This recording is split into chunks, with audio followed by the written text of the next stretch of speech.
이 현재 기독교회 안에 이제 교회 안에 이제 자칭 자기를 그러니까 자기를 좌파라고 하진 않지만 그 정치적 성향이 이 좌파 성향이 있어서 그런 쪽을 여전히 지지하거나 그런 쪽에 마음을 쏟아놓고 있다면 그거는 단순히 어떤 개인적인 주관적 어떤 자기 어떤 정치적 신념이나 소신의 문제가 아니라 그는 벨리아리, 그는 마귀적이고 사단적이에요.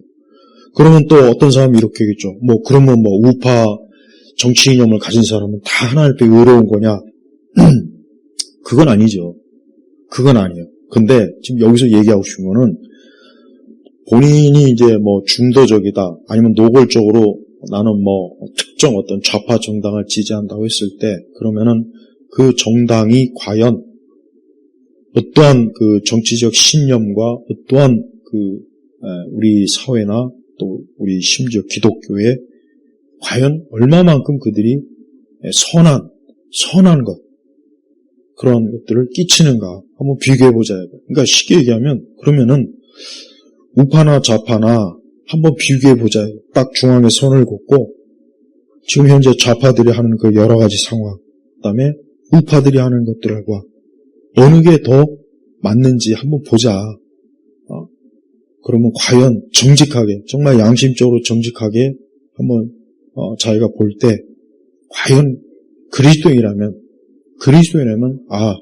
이 좌파는 보니까 그리스도인으로서 양심적으로 여기는 좀 아니다.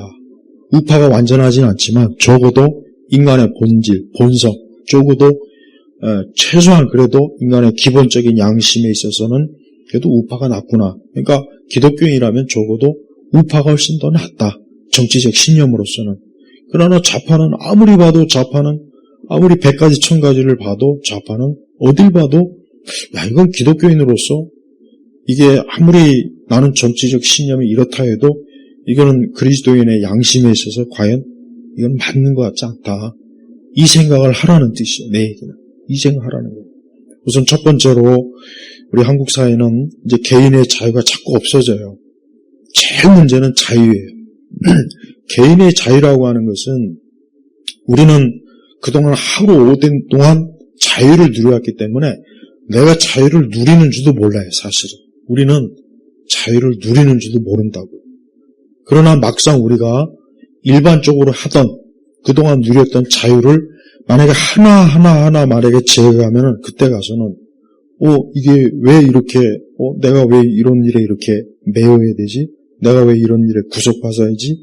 내가 왜 이렇게 국가의 어떤 간섭을 받아야지?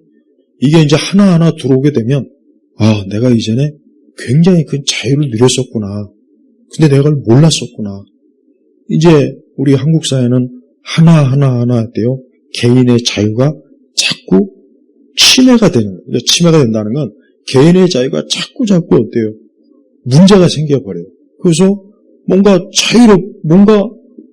전에 이런 거 신경 안 쓰고 마음껏 말하고 했는데 이제는 이게 신경이 쓰이네. 근데 이게 자칫하면 내가 이게 법을 어기게 돼서 내가 그로 인해서 처벌을 받을 수 있네. 가장 예를 들게 카톡 검열. 아니 지금 SNS를 검열한다는 게 전 세계에서 지금 중국, 그 다음에 북한은 어느 정도냐면 북한은 어떤 자기가 북한도 스마트폰이 있어요. 스마트폰이 있는데 그거를 검색을 해서 어떤 단어, 예를 들면 김일성, 김정은 여기에 대해서 만약에 이걸 치면은 그 문장 자체가 성립이 안 돼요. 애초부터 성립이 안 되게 설정이 돼버렸고, 그 다음에 북한은 개인이 스마트폰 쓰는 거를 다 감시래. 그래서 조금이라도 어떤 잘못된 문장, 이상한 표현 하면은 바로 그 감시하는 그 기관에서 요원이 바로 그냥 제재를 해. 그 정도로 심해. 실제로 들어보니까. 근데 중국도 보니까 시진핑을 욕하거나 중국 공산당에서 조금 비판하면 벌써 기관에서 바로 연락이 오더만요. 중국도 그러더라고요. 네, 실제로. 자, 그런데 그건 그런 거지 같은 나라가 그러니까 당연한 거고. 우리 대한민국에서 카톡에 대해서 검열한다. 이걸 한번 우리가 진지하게 따져봐요. 이게 과연 우리가 자유민주주의 체제에서 이게 말이 되는 거예요? 이게 말이 되는 거냐고. 안 되는 거예요. 아니, 내가 카톡에서 내 정치적, 오래전에 어떤 이상한 미친 인간이, 저 서울 한 중방 복판에서, 김일성에 대해서, 공산주의에 대해서 자유롭게 말할 수 있어야 대한민국이 자유민주주의가 완성이 된다. 일단 헛소리 했죠. 그러면은, 우리가 카톡에서, 우리 마음대로, 공산주의든, 우리나라 좌파 정치든 어떤 비판하는 걸, 그걸 왜 국가가 검열을 해서, 왜 그걸 가지고 법적으로 카톡에서 영구 퇴출이니, 이게 과연 기독교 좌파들, 본인들이, 이제 나는 우파 싫어. 우리 우파가 이찍이죠, 이찍. 나는 이찍이들이 싫어. 그래, 그럼 너 싫은 거 좋은데, 그러면은, 지금 카톡을 이런 식으로 검열하는 건 넌 그건 좋으냐? 넌 그게 좋으냐? 이게 정상이냐? 요즘은 이제 아예 그냥 일찍이, 이찍이를 딱 나누더만, 요즘은. 보니까 아예 메신저에 그래도.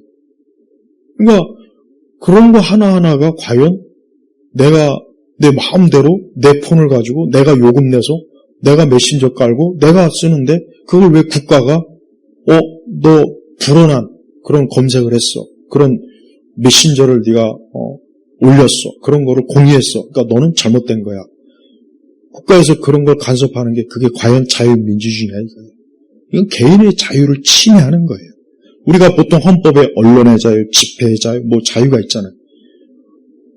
그게 결국은 지금 우리가 쓰고 있는 카톡에 대한 검열도 헌법에 위배되는 거란 말이에요. 엄밀히 얘기할 것도 없고. 표현의 자유. 우리가 지금 예를 들면 저 바깥에 나가서 내가 김일성 만세한다고 해서 지금 경찰에 잡아갑니까? 옛날 70년대 같으면 잡아갔을까? 80년대 같으면 잡아갔을까? 90년대 같아도 분명히 아마 경찰서에서 조사가 오고. 그러나 지금 저 밖에 나가가지고 김일성 만세해도 잡아갈 사람 없어요. 그거 누가 신고할 사람도 없어요. 그 신고해도 그거 가지고 조사 받아봐요. 별거 없어요. 근데 지금 태극기를 들고 다니고 또 우리가 어떤 우파적 어떤 관점을 드러내면 그걸 가지고 극우다. 이미 언론에서는 낙인을 찍어버렸는데 이게 과연 개인의 자유를 침해하는 거예요? 아니면 마땅히 그래야 되는 거냐? 한번 따져보자. 이건 개인의 자유를 침해하는 거라. 그러니까 진짜 여러분 미국에도 공산당이 있고 일본에도 공산당이 있어요. 유럽에도 공산당이 있어요. 왜 있는 줄 알아요? 거기는 말 그대로 표현의 자유, 정당의 결성의 자유를 주는 거예요. 근데 거기는 그런 걸 해도 거기를 따를 사람이 얼마 없는 거예요. 근데 우리나라는 봐요. 우리나라는 문제가 뭐냐? 우리나라는 남과 북이 대치되는 상황이기 때문에 우리는 오히려 북한이나 이 중국 공산당에 대한 제재를 하는 거에 대한 어느 정도의 감시나 제재가 이게 있어야 되는데 오히려 그거를 풀어주고 그 반대, 우리가 북한 공산당이나 중국 공산당을 반대합니다. 이걸 가지고 오히려 국가에서 이제 제재한다. 이게 지금 거꾸로 됐잖아요. 거꾸로 된 거란 말이에요. 그 다음에 두 번째, 문재인 정권 때 법이 바뀐 거예요. 아이들 훈육하는 문제를 문재인 정권 때 법으로 바꿔서 그게 이제 고소가 되게 만들었고, 그래서 학부모가 경찰에 조사를 받고, 그때 바뀌어버렸어요. 그때. 문재인 정권 때 바뀌었어요. 그 전까지는 그러질 않았어요. 자, 그러면 봐요. 이제는 우리가 아이들에 대해서 내가 부모예요. 우리 아이가 잘못했어요. 그럼 이걸 꾸중을 하든지, 매를 때려두고 뭔가 하면은 지금은 그 부분은 100% 이제 학대로 딱 돼버려요. 예외가 없어요. 누구든지 예외가 없단 말이에요. 이거 누가 만들었어요? 이거 좌파들이 만든 거예요, 이거. 그러면 난 기독교인 부모들에게 묻고 싶어요. 당신이 성경에 보니까 부모는 아이를 훈육하고 마땅히 꾸짖고 바로잡아줘야 되는데 당신이 만약에 그렇게 했어요. 근데 그게 법에서 학대라 그래. 국가에서 학대라고 규정을 했어, 법으로. 그럼 당신이 지금 지지하는 그 정당이 그런 짓을 했는데 그래도 당신은 기독교인으로서 양심적으로 그런 정치 세력과 그런 정당에다 당신은 표를 주는 게 맞냐 하고 묻고 싶어요. 난 교회 안에 있는 부모들에게 설문조사를 하고 싶어요. 과연 기독교인으로서 성경은 부모는 자녀를 훈육할 책임과 의무가 있어요. 이건 잠언서에서도 부지런히 가르쳐요. 근데 현 시대에는 국가에서 우리는 성경적 말씀에 따라 그렇게 해도 국가는 그걸 뭐예요? 학대로 딱 규정을 해버렸단 말이에요. 자, 난 기독교회 안에 좌파들한테 묻고 싶어요. 당신은 하나님 말씀에 따라 하는 걸 선택할지 국가에서 정한 법을 좌파들이 만든 법을 따를지 어느 쪽을 따르는 게 당신의 기독교인의 양심이냐 한번 묻고 싶어요. 묻고 싶다고. 그러니까 이 교회 안의 좌파들은 이런 생각을 가지고 있는 것 같아요. 같은 게 아니라 이래요. 자기가 교회에서 신앙생활하는 거는 자신의 자유예요. 그런데 자기가 바깥에서나 어디에서나 자기의 정치적 신념을 좌파 성향을 드러낼 때 그들은 자기가 교회 와서 신앙생활한 거하고는 아무 관련이 없다고 생각하고 있어요. 나는 좌파적 생각을 가지고 있어도 나는 심지어 페미를 지지하고 나는 뭐 동성애나 성평등을 지지해도 교회 와서 내가 신앙생활하는 데 있어서 아무 꺼리낌이 없다. 내 양심에 꺼릴 것 없다. 이런 생각을 다 하더라고요. 그러니까 그들의 그런 생각 자체가 사실은 문제인데도 그들은 전혀 그걸 문제라고 여기지도 않고 기독교인으로서 양심에 꺼릴 것이 없다. 그러니까 지금은 이제 교회 안에 좌파들이 훨씬 더 노골적으로 이젠 아예 대놓고 어때요? 좌파들의 정책, 좌파들이 만들어 오는 그런 법 구조, 사회 구조, 정치 구조 이런 것들에 대해서 어때요? 오히려 더 이게 하나님의 공이고 이것이 우리가 옳다고 본다. 지금 그렇게 여기고 있단 말이에요. 여러분 최근에 우리 핵 폐기수 북한에서 지금 일본의 후쿠시마는 정제가 잘 돼서 그게 바다에 방류해도 아무 문제가 없는 물인데 그 물 가지고 난리를 치고 국가 예산으로 1조가 넘는 돈으로 막 조사 비용을 했지만 아무 문제 없다 발표가 났잖아요. 근데 북한에서 방류하는 거는 정제가 안 된 거예요. 전혀 정제가 안 된 그냥 완전히 핵으로 오염된 물을 지금 그 예성강 그쪽으로 해서 이렇게 방류해. 네이버에는 그 지도도 막 또 삭제해버리고 지금 그게 방류가 되면은 김포부터 해가지고 한강 서쪽 저쪽부터는 전부 자칫하면 어때요? 그 핵으로 오염된 정제되지 않는 물을 우리가 일상생활하는 수도꼭지를 틀 때 거기에 그대로 흘러나오는데 그거 지금 주류 방송에서 일체 안 다루고 있어요. 안 다루고 있단 말이에요. 심지어 네이버는 그 지도조차도 지금 지워버리고 그러면은 나는 교회 안에 있는 이 좌파들한테 묻고 싶어요. 당신이 지금 그 핵 폐기수가 직접적으로 방류되는 거기 그 지역에 살고 있다고 치자. 그래도 너는 그쪽 정당을 지지할 거고 이런 일에 있어서 주류 언론에 일체 방송도 안 하고 다루지도 않았는데 그래도 당신은 거기 그 정당을 지지할 거냐. 난 묻고 싶어요.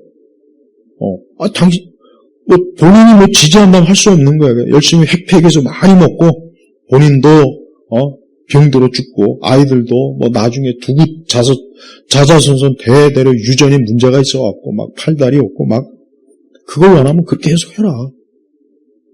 지금 이 핵 폐기수 문제도 이미 중국의 이쪽 우리나라 이제 이 서해안 쪽 해가지고 중국의 이쪽 해안가 쪽으로 지금 엄청나게 많은 그 원전이 지어지고 있잖아요. 근데 거기에서 방류되는 그 핵 폐기수 자체도 지금 전혀 정제되지 않은 그런 폐기수란 말이에요. 근데도 후쿠시마에서 아무 문제가 없는, 과학자가 아무 문제가 없는 그런 물 가지고 좌파들이 막 선동해 가면서 이 물 때문에 해산물이 오염됐다. 자 보세요. 우리가 말하고 싶은 건 뭐냐면 교회 안에 좌파들은 지금 좌파가 무조건 죄인이고 우파는 의롭냐 지금 이런 문제가 아니라 지금 내가 말한 이런 문제에서 과연 기독교인은 어느 쪽을 어느 쪽을, 평가하는 게 어느 쪽을 더 옳다고 평가할 수 있느냐. 지금 이걸 묻는 거예요. 근데 우리 교회 안의 좌파들은 이 세상의 좌파 성향의 사람들과 똑같아요. 그들과 똑같이 자신들이 무조건 옳고 자신들이 주장하면 무조건 틀림이 없고 자신들이 하는 건 모든 건 다 정의요 공이고 모든 게 다 옳다 이런 식으로 항상 주장하고 얘기한단 말이에요. 미국의 어떤 좌파가 쓴 책을 내가 읽어봤어요. 굉장히 두꺼운 책인데 클린턴, 트럼프, 공화당 막 굉장히 비판을 많이 해요. 근데 그 두꺼운 책에 미국의 민주당, PC, 그들이 한 거에 대해서는 내용이 없어요. 그러니까 그 사람은 미국의 좌파에 있는 그 사람도 똑같아요. 그 사람도 미국의 우파, 그 정치인들, 그들이 스캔들이 어떻고, 그들이 이 하나님의 공의와 정의를 무시하고 약자를 짓밟고 공화당에 대해서 엄청나게 비판을 많이 하는데 그러면은 똑같이 클린턴이나 오바마나 바이든이나 그런 때 미국을 엉망진창으로 만들어 놓고 게이들 그 다음에 또 여러 이런 성평등 이런 정책을 가지고 그 미국 사회를 뒤흔들 그 다음에 낙태를 마구잡이로 허용 여기에 대해서는 내용이 한 줄도 없더라고요. 그래서 내가 그 책을 읽어보면서 어쩌면 이렇게 아니 내가 좌파든 우파든 좌파가 잘한 건 잘하고 못한 건 못하고 이렇게 해주면 좋아요. 우파도 잘한 건 잘하고 못하고 못하고 이렇게 책을 썼으면 내가 그래도 이 사람은 그래도 좀 세상을 균형 있게 보려고 하는구나 이렇게 내가 받아들일 텐데 그 책 내용은 어때요? 무조건 미국 자체에서 우파, 그다음에 공화당, 트럼프는 아주 참 기독교인으로서는 그 사람들을 지지하거나 그 사람들 편에 쓰는 것은 비양심적인 거다. 하나님 앞에 합당하지 못한 거다. 이런 규정을 놓고 아예 책을 썼더라고. 근데 그 책이 굉장히 지금 우리나라 기독교인들에게서 좀 많이 읽혀지고 있어요. 난 근데 그 책을 출판한 출판사도 문제고. 이거 봐요. 의외로 많은 기독교인들이 순진해요. 많이 순진해가지고 좌파들이 우리가 하나님의 사랑으로 세상을 살아가야 되지 않느냐. 약자를 보듬어야 되지 않느냐. 우리가 가난한 자를 좀 이렇게 그 다음에 우리가 인종차별이나 이런 거 하지 말아야 되느냐. 맞기는 맞는데 그거를 아무런 근거도 없이 뜬금없이 그냥 무작정. 이번에 여러분 그 미국의 뉴욕에 있는 뉴욕시가 그동안 이제 불법 이민자들을 받아들였던 그 호텔을 폐쇄해버렸어요. 왜? 너무 많이 몰려오고 너무 감당이 안 되는 게 재정이. 봐요. 자기들도 자기네 정치적 신명으로 했는데 해보면 어때? 안 되는 거예요. 힘든 거예요. 엉망진창이잖아요. 거리에 마약쟁이들이 좀비처럼 있고 호텔을 잘 만들어놔서 불법 이민자들을 잘 받아줘서 이들을 우리가 사랑으로 정의로 이들을 약자를 우리가 보듬어야 된다. 그렇게 얘기하더니 어느 순간 어때요? 감당이 안 되니까 어때요? 이제는 폐쇄해버렸어요.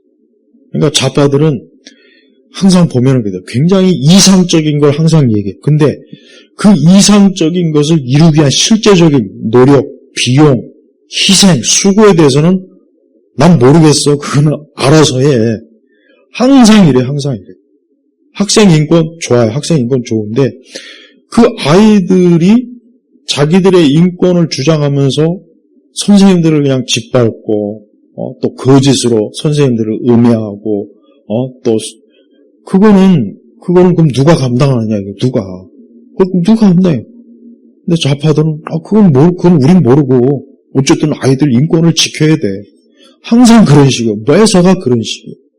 여러분 이번에 이제 이번 달부터 이제 전 국민 그거 지원해요. 그래서 15만에서 40만 원 이렇게 지원한단 말이에요. 지금 벌써 다 지금 계획이 발표됐어요. 근데 그게 참 문제가 되는 게 뭐냐면 결국은 그 엄청난 한 20조 되는 돈이 이제 풀리게 되면은 자, 우리나라 돈이라고 하는 것은, 내가 저번에 얘기했지만, 우리나라 돈은 기축통화가 아니잖아요. 그렇다고 뭐, 엔화나, 뭐, 유로화처럼 굉장히 좀 기반이 튼튼한 것도 아니고, 달러처럼 주축통화도 아니고, 근데 우리나라는 수출을 열심히 해서 경제가 살아서 그만큼 달러를 벌어들여야 우리가 그걸 기반으로 우리의 돈이 풀어지는 거란 말이에요. 근데 경제가 안 좋아지고 경제가 별로 좋아지지 않는 상황에서 돈을 막 풀어버린다는 건 뭐예요? 그냥 종이 쪼가리를 한국은행에서 인쇄해갖고 그냥 주는 거예요. 그럼 얼마든지 할 수 있지. 만약에 한국은행에서 1인당 그냥 우리 기분 좋게 그냥 1인당 1억씩, 주자. 그래서 한국은행에서 열심히 지폐 공장에서 돈을 찍어내면 우리끼리는 좋지. 근데 그 1억이란 돈이 과연 얼마나 가치를 발휘하겠냐. 얼마 동안 가치를 발휘하겠어요. 얼마 못 가죠.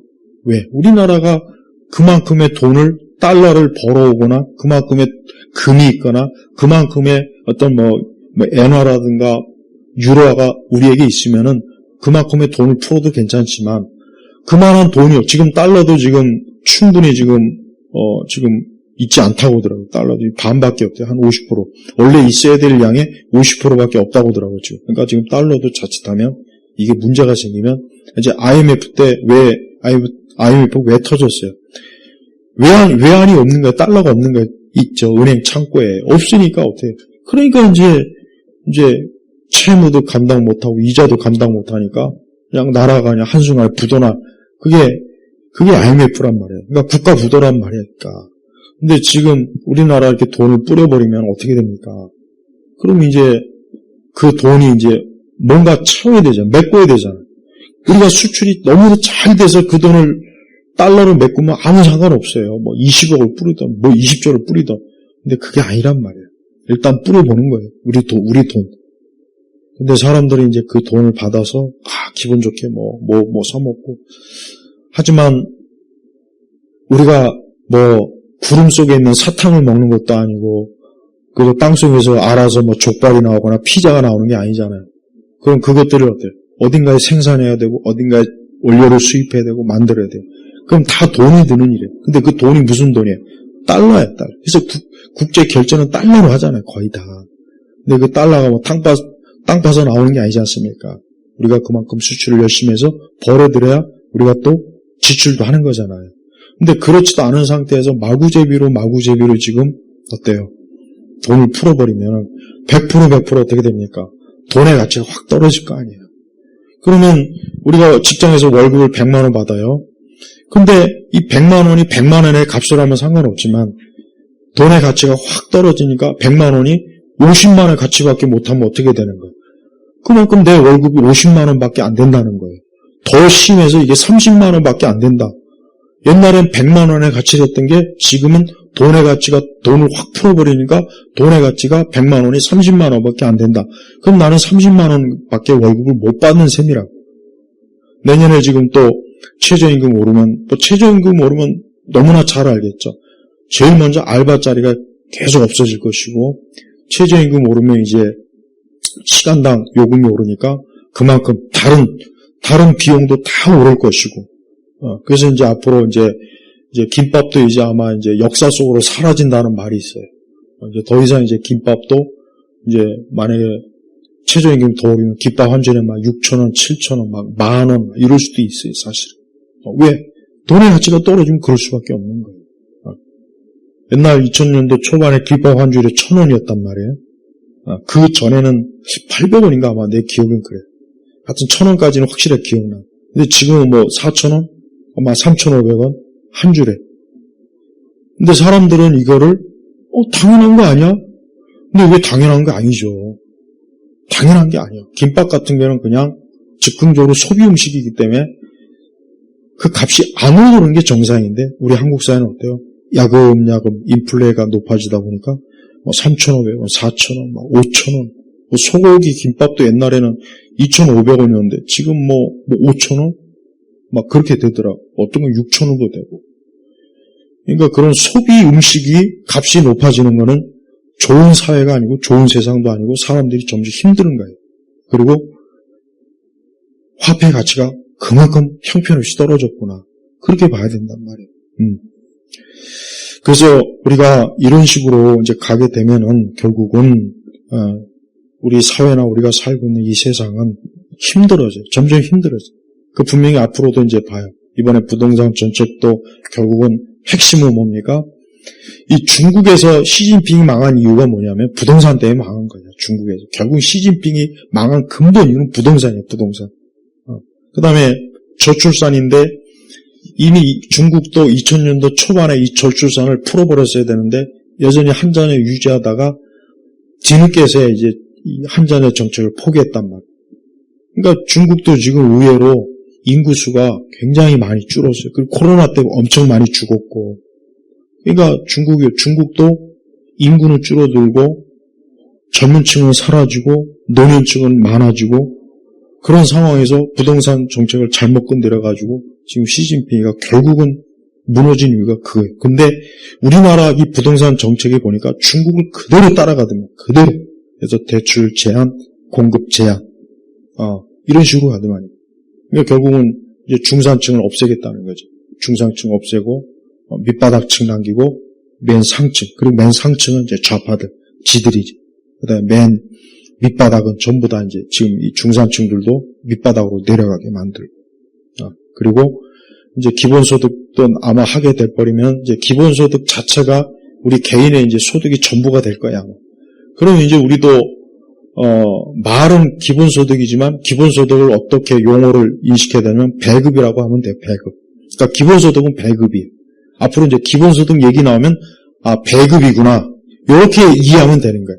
근데 어떤 사람은 기본소득, 이제는 기본소득이 있으니까 이제 기본적으로 살 수 있겠구나. 그게 아니라, 이제는 배급을 받아야 되겠구나. 내가 이제 배급을 받는 신세가 되는구나. 이제 전 국민이 배급을 받는, 배급하면 어디입니까? 북한 아니에요, 북한. 북한이 맨날 배급, 1인당 쌀 700g, 청소년은 300g, 7세 이하는 150g. 그거 가지고 어떻게 먹고 삽니까? 그러니까 그것도 이제 배급이 안 되니까 그러니까 아까 내가 오전에 그랬잖아요. 사람을 잡아먹는다고. 하다 안 되면 자식도 잡아먹고 여자들 많이 잡혀먹었어요. 그래가지고 어떤 사람이 어떤 사람의 남자가 어떤 범죄를 저질러서 이제 그 사람을 추구하는데 집에 가서 보니까 드럼통에 보니까 여인들의 시신을 팔다리로 해가지고 젖을 담가놓은 게 그 드럼통으로 막 한 4-5통이 있었다는 거예요. 4-5통이.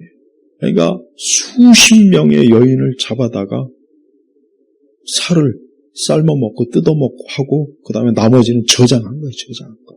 이거 내가 실제로 내 책에서 본 거예요. 진짜 이거 꾸며낸 얘기 아니에요. 진짜 그래요. 오전에는 차마 이 얘기는 못하겠더라고. 이게 사회주의, 공산주의 현실이에요. 근데 그런 것도 모르고 북한을 찬양하고 북한을 두둔하고 북한에 쌀을 이렇게 보내는 그 미국인 6명을 잡아다가 또 경찰 수사 넘기고 지금도 북한은 진짜 힘들어요. 그 사람들은 그저 하루 세끼 먹는 그 자체가 그 사람들 삶의 목적이 인생의 목적이에요. 우리나라 사람 중에 하루 세끼 먹는 게 인생의 목표는 없잖아요.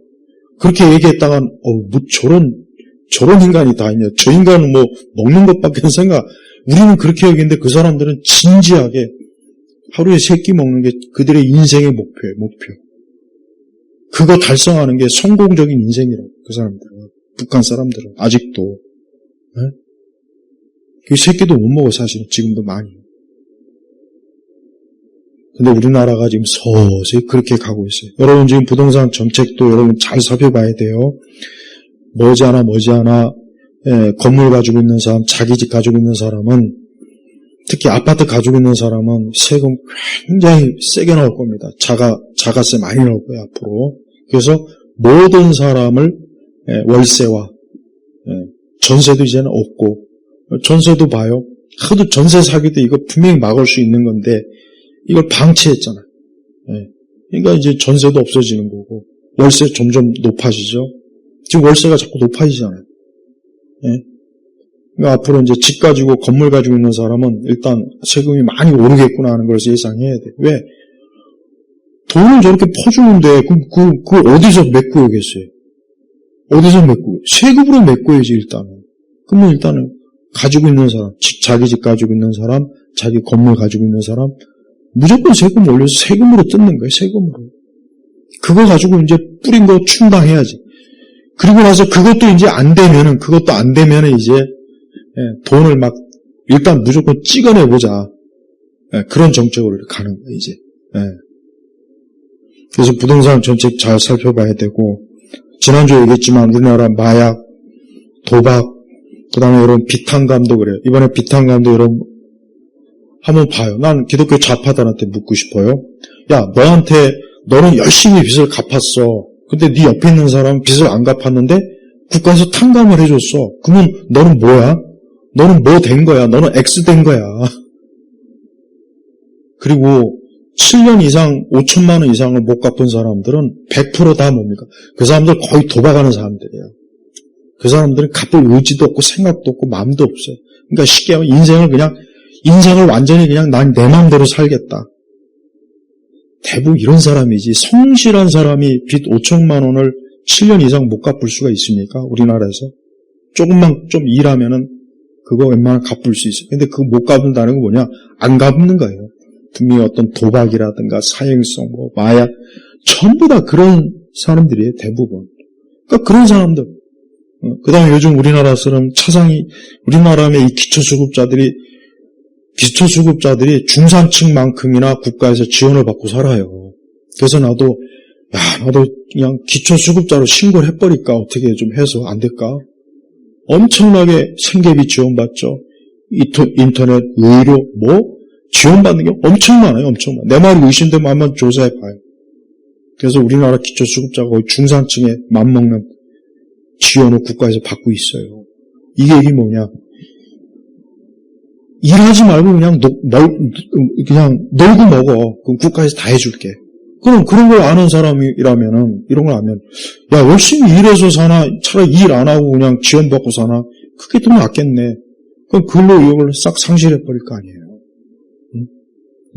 인간의 본성 속에 누가 열심히 일하고 열심히 공부해서 누가 열심히 노력해서 높은 자리에 가려고 하는 사람이 세상에 어디 있습니까? 다 놀고 먹고 아이들도 공부 안 하고 서울대 가고 싶고 서울대를 10개 만든다. 이게 말이 안 되는 거예요. 여러분 상식적으로 이해가 안 돼요. 어떻게 서울대를 10개 만듭니까? 서울대를 들어갔다는 것은 딱 그만한 수준의 능력이 되는 사람만 들어가는 거예요. 근데 그만한 수준이 되지 않는 사람을 너 이제부터 서울대생이야. 넌 서울대학교에 다니는 거야 해봐야 그 사람이 우리끼리야 서로 서울대학교지만 저 가까운 외국에만 나가도 누가 그 사람을 원래 서울대 실력을 가진 사람은 누가 그 사람을 받아주겠냐 이거예요. 우물한 개구리처럼 여기서 해야 되겠죠. 너 서울대 나왔어? 요즘 하도 서울대가 많아갖고 이제는 별 감각도 없어. 다 이렇게 될 거래요 앞으로. 근데 사람들은 또 지방에 있는 사람들은 지방대에 있는 사람들은 또 서울대 10개 만든다니까 막 기대를 하더만 이제 나도 그럼 서울대 들어갈 수 있겠네. 아니 IQ 95가 서울대 들어가는 거하고 IQ 130, 140에가 서울대 들어가는 거하고 이게 같을 수가 없잖아요. 솔직한 얘기로. 인간은 차이가 있잖아요. 공부 잘하면 잘하면 못하면 있단 말이에요. 근데 그걸 없애보겠다고. 모든 대학을 평준화시키자. 서울대학으로 평준화시킨다고 하는 게 이게 저들의 발상이에요. 발상. 이게 얼마나 원숭이 발상입니까? 난 좌파들한테 묻고 싶어요. 그게 진짜 원하는 거냐고. 창피하지 않냐고. 여러분, 그리고 정신병, 이번에 법, 이렇게 이제 앞으로 보면 정신병도 이제는 본인이 아니에요. 주변에 경찰하고 주변에 있는 외부 사람들이 저 사람 정신적으로 문제가 있어요. 그냥 집어넣습니다. 앞으로 그렇게 돼요. 그러니까 누구 맘먹고 이 사람 정신병이 있어요. 그러면 이제 조사고 뭐가 없어요. 그냥 일단 집어넣고 봐요. 정신병을. 이제 법도 지금 그런 식으로 되고 있고 강제 입원. 그 다음에 우리나라 안보 파괴는 이제 사실 말할 것도 없죠. 우리나라 안보는 군대 갔다 온 남자들은 적어도 이 국가 안보라는 게 참 중요하다는 걸 남자들은 적어도 군대 갔다 오면 그래도 어느 정도는 알아요. 근데 여자분들은 좀 미안한 얘기지만 여자분들은 국가 안보에 대해서 솔직히 모릅니다. 정말 모릅니다. 본인이 총을 잡아본 적도 없고 훈련해 본 적도 없잖아요. 여군 외에는. 그리고 그러다 보니까 국가 안보가 얼마나 중요한지도 모르고 왜 군 가산점을 왜 주느냐, 군대 갔다 온 사람들을, 군인들을 비하하는 말들. 나는 그런 거 볼 때마다 정말 이거 너무 심각하다. 여러분 이번에 팔레스타인이나 이스라엘 전쟁에서 이스라엘 여성들이 얼마나 많이 잡혀갔습니까? 가서 다 뭐 당했어요? 못된 짓 당했고 살해당하고. 한 나라가 무너지면 제일 먼저 고생하는 게 누군지 아세요? 제일 먼저 정말 지옥 같은 맛을, 여성들이 지옥 같은 맛을 봐요.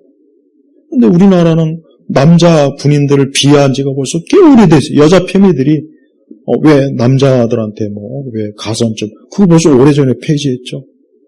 우리는 출산, 근데 꼭 결혼도 안 하고 출산도 안 한 애들이 꼭 출산 얘기하더만. 애를 낳고 또 그런 얘기하면 말도 안 돼. 애 낳는 거하고 군생활하는 거 같이 비교하면 안 돼요, 그게. 그러면은 아예 법으로 그러면은 앞으로 28살까지 애 안 낳으면 무조건 군대로 가는 거. 왜 이 법을 똑같이 좀 만들었으면 좋겠어요. 나는 군 가산점 없앤 거 이거 너무 잘못한 거예요. 이게 정말 치명적인 거예요. 이거 없애버려가지고 얼마나 오히려 남자들이 더 불이익을 받잖아요. 남자들은 군대 갔다 오는 시간이 있기 때문에 그 시간을 빼야 된단 말이에요. 그거 하나만으로도 벌써 여자들한테 경쟁에서 좀 밀려요. 나이대가 벌써. 같은 나이대라도. 아니 그거 왜 생각 안 하냐고. 그래서 군 가산점을 원래 줘야 되는 거예요. 군대 갔다 오면. 근데 그걸 남녀 평등의 위배가 되고 남성을 우대했기 때문에 이게 불법이다 해가지고 결국은 폐지해버리잖아요. 이건 정말 잘못된 거예요. 더군다나 남과 북이 대치하는 이 나라에 어떻게 이렇게 군인들을 무시합니까? 젊은 군인들. 저는 20대 초반 아이들이 군대 가서 1년 8개월이든 나처럼 3년이든 2년 반이든 그 시간이 얼마나 정말 아까운 시간인지 알아요, 솔직히. 근데 그걸 어쨌든 국가의 부름이라고 해서 갔어요. 그리고 사회에 나오면은 뭔가 해줘야죠. 가산점을 줘야죠. 그래서 앞으로 취직을 하고 뭐하고. 근데 그걸 여자들이 근데 그 여자들은 누구냐? 사회주의 빨갱이들이에요, 그거. 그런 여자들이 그걸 집요하게 물고 늘어져갖고, 어느덧 또 다 쇠뇌가 돼갖고, 그러고 보니까, 남자들이 너무 우리보다 우대를 받는 것 같은데, 그 많은 여자 대학생들이 막 들고 일어나고, 그래서 가산점 결국 폐지됐잖아요. 응? 어떤 영상을 보니까, 외국의 영상을 보니까, 여자 경찰 셋이 막 어떤 문을 막 뚫는데, 셋이 막 그냥 허덕허덕이더만 아주 그냥. 어쩔 줄을 몰라, 그 앞에서. 그런데 그 밑에 댓글 딱 보니까, 외국에도 우리나라 여경들하고 똑같네. 전부 그 댓글 달았더라고요. 여자 경찰들 솔직히, 흔히 이런 말 있잖아요. 내가 만약에 범죄 신고를 했는데, 남자 경찰 부른 거하고 여자 경찰을 부른 거하고 선택을 할 수 있으면, 누굴 부르겠어요? 나 같아도 남자 경찰 부르지. 여자 경찰 불러봐야 뭐 하겠어? 그 앞에서 어떻게 이럴 텐데. 이런 말 하면 또 비하한다 그러죠. 그러니까 말만 하면은 비하한다, 차별한다. 그러니까 이런 것 자체가 이 좌파들이 프레임이니까 이제 그런 거 신경 쓸 필요 없어요. 일본 조금 우대하면 또 일본을 그런 거 신경 쓰지 마요. 일본이 우리보다 100배 더 모든 면에서 나으니까. 신경 쓰지 말라. 그러니까 우리 제대로 우리 생활 가지고 있는 우파들은 좌파들이 어떤 뭔가 치명적, 쇠뇌적 언론, 쇠뇌된 그런 부분의 약점을 잡아서 툭 하면 너 친일파냐? 너 극우야? 이런 식으로, 너 보니까 여성 차별주의자 같은데? 이렇게 얘기해도 신경도 쓰지 말고 할 말 다 하고 다 해야 돼요. 그러니까 우파는 그동안 좀 계속 싸움에서 밀려. 좌파들이 그동안 프레임했던 거에 사사건건 자꾸 신경 쓰다 보니까. 그러니까 이번에 국힘도 봐요. 여전히 저렇게 머저리 등신 같은 인간들이 모여가지고 아무것도 못하고 난 국힘이야말로 어떻게 하고 있는 것 같아. 탄핵이도 보면 어쩔 줄은 몰라. 어쩔 줄. 뭘 어떻게 해야 될지. 그 대신 좌파들은 그냥 지들 말대로 옛날 운동권식으로 아주 그냥 대열을 잘 짜갖고 그냥 얼마나 지금 우파를 그냥 잘 짓밟고 있습니까? 지금도. 엊그제 신문 어제 그 기자회견 봤어요? 어느 기자 연놈 한 놈도 제대로 된 질문하는 게 없이 하나같이 막 용비어 청가를 하고 있더만 기자라는 인간들이. 어느 한 인간도 제대로 된 기자로서의 마땅히 양심적인 질문을 해야 되는데 단 하나도 없어요. 하나도. 그러니까 하나같이 뭐 그냥 우상화작업. 그러니까 우리나라는 어느새 이게 수령국가가 되고 수령국가. 북한에서 저 돼지가 어디 다니면 그 인민 일부들이 막 노동기관지가 따라다니면서 막 오늘도 우리의 수령이 막 어쩌고저쩌고. 근데 우리나라도 지금 그렇게 똑같이 됐어. 똑같이. 밖에 나가지도 못하는 주제. 나가봐야 뭐 취급도 안 하니까. 미국에서 벌써 다 발표했죠. 이번에 우리나라 선거에 대해서도. 근데 국내 언론은 거기에 대해서 주류 언론은 단 하나도 기사를 어떤 주류 언론이 기사 냈다가 잠시 돼보니까 또 삭제해버렸어요. 중앙인가 뭔가. 조선도 그렇고. 인터넷 다 삭제해버렸더라고요. 근데 미국은 지금 벌써 그 문제가 벌써 이미 다 공론화되고 있어요. 그러니까 우리나라는 지금 우물한 개구리예요. 오직 저 중국 공산당의 이 속방이라고 그래요. 속방. 중국에 의해서 완전히 매수가 된 이 매국노 정치인들이 모든 걸 법을 중국의 입맛에 맞게 중국이 원하는 그 기준에 맞게 법을 다 바꿔버렸어요. 이미 90년대부터. 한중 수교 이후부터.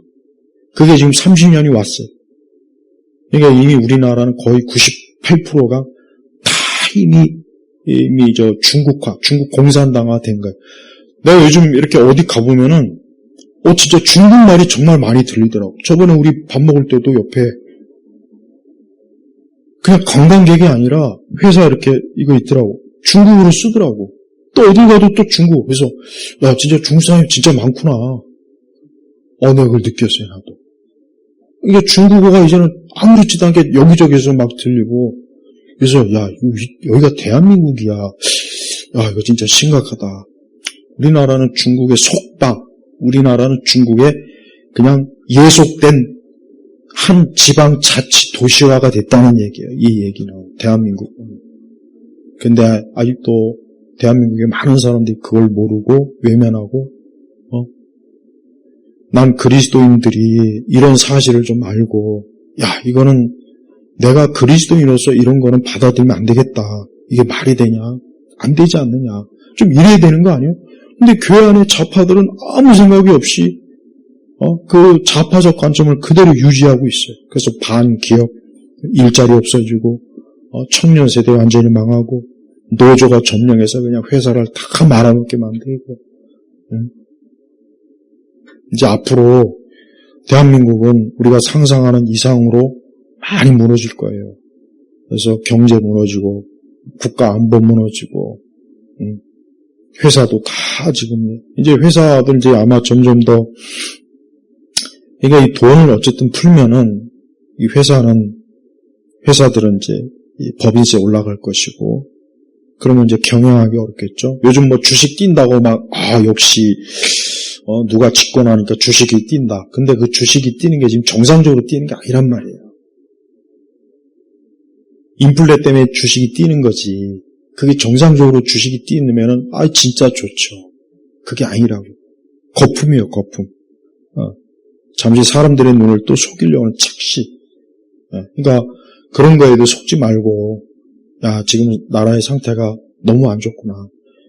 적어도 기독교인이라면은 좌파들이 이렇게 많은 똥을 쌓아놨는데 어떻게 이런 걸 좋다고 하겠어요. 좌파하고 우파하고 딱 중앙에 손을 거놓고 우파가 저지른 짓과 좌파가 저지른 짓을 한번 비교해보고 어느 쪽이 더 그리스도인으로서 어느 쪽이 더 서야 되겠나 한번 그걸 보라는 거예요. 오늘 내 결론의 핵심은 그거예요. 기독교인이라면 어느 쪽에다 더 손을 대야 되겠냐, 줄을 서야 되겠냐, 이거예요. 근데 많은 그리스도인들이 우리나라 기독교도 좌파에 거의 다 물이 들어버렸습니다. 그래서 기독교 안에 좀 우파적 색채가 안 하면 극우 교회, 극우 극우 이래가지고 이미 낙인을 찍어버려가지고, 이 많은 일반 목회자나 그리스도인들도 이제 이런 일에 아예 나설 생각도 안 하고 관심도 없어요. 왜? 극우 낙인을 찍어버려가지고. 물론 신학이 잘못되고 신앙에 오류가 있어도 정치적으로 올바른 생각을 가진 사람들이 더 낫습니다. 물론 완전한 건 아니지만. 그래서 난 기독교인들도 가장 이상적인 거는 신앙도 정통해야 되고 정치적 이념도 우파적 관점을 가지고 있어야 우리의 자유를 지키고 내 개인의 자유를 누릴 수 있고 우리가 통제와 제재에 우리가 노예가 되지 않고 또 우리 자신의 삶과 인생과 우리의 가정과 우리의 앞날, 우리의 자녀들이 파멸된 그런 세상에서 살지 않을 수가 있는 거예요. 어쨌든 전망은 솔직히 안 좋습니다. 전망은 사실 전혀 별로 좋을 게 없고 전망은 하나 어디 빛이 안 보여요. 솔직히 빛이 안 보입니다. 그리고 내가 안 됐지만 이런 얘기하는 건 좀 그런데 난 도대체 계엄을 곰곰이 생각해 봤어요. 도대체 계엄을 왜 했을까? 도대체 무슨 계획을 가지고 했는지 모르겠어요. 그러니까 나는 개인적으로 솔직히 계엄에 대해서 난 조금 더 좋게 생각 안 해요. 난 처음부터 그런 얘기 많이 했어요. 도대체 계획을 왜 한 거예요, 도대체? 못하러 한 거예요, 도대체? 무슨 생각 가지고 한 거예요, 도대체? 아무 계획도 없고, 진짜 정말 그 말이, 난 좌파들이 얘기지만, 정말 술 먹고 정말 그냥 즉흥적으로 한 게 아니라, 나는 그때도, 도대체 저게 무슨 계획이지? 너무 이해가 안 되는 계획. 그래서 나는, 그래도 뭔가 계획이 있겠지. 설마, 아무 계획 없이 그렇겠어? 근데 지금까지도 아무것도 나온 게 없어요. 아무것도. 그러니까 도대체 계획을 왜 한 거예요, 도대체?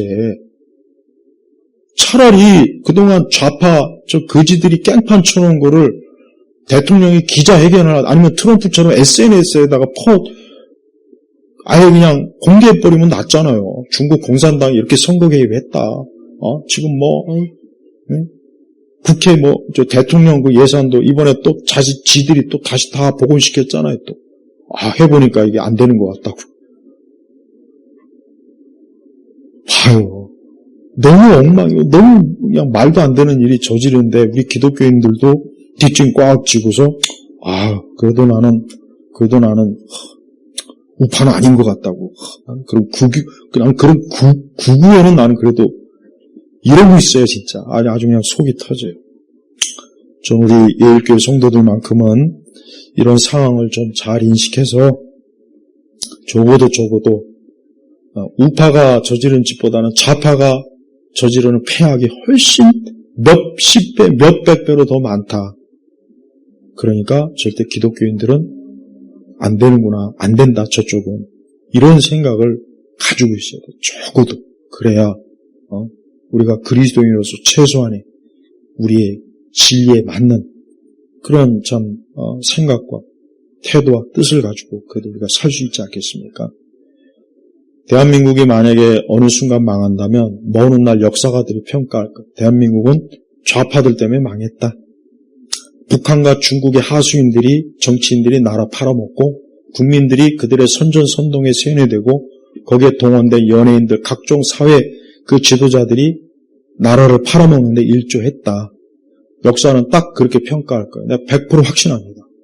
정말 그렇게 되지 않았으면 좋겠는데 지금의 상황은 그렇게 되고 있다는 걸 아시고 우리 기독교인들이 이런 일에 있어서 기도도 해야 되지만 제발 좀 우리 주변에 좀 아직도 이 좌파의 정신병에 걸린 사람들은 조금이라도 좀 잘 설득해서 빨리 제정신 돌아와라. 너 언제까지 이렇게 좀 그렇게라도 좀 권했으면 좋겠어요.